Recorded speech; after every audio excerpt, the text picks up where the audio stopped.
Welcome to Samba Samba. Enjoy the video. In this video, I will show how to fill Form 1040. Start by gathering W-2s, 1099s, ID numbers, and bank info. Choose filing status. Decide between standard or itemized deduction.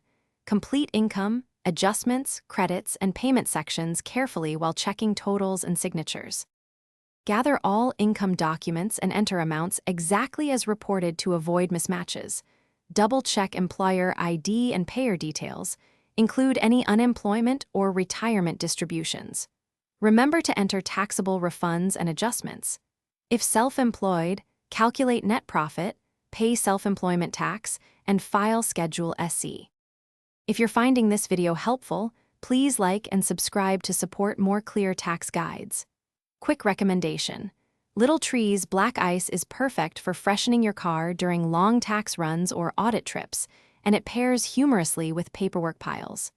Check the description for the link and other deals, and now let's get back to the video. Decide between the standard deduction and itemizing by totaling mortgage interest, medical expenses, and charitable gifts. Review credits you qualify for and prepare documentation. Enter adjustments above the line to lower your AGI. Recalculate tax, apply credits, and confirm refund or amount owed before signing. Thanks for watching. Consider subscribing if we helped you.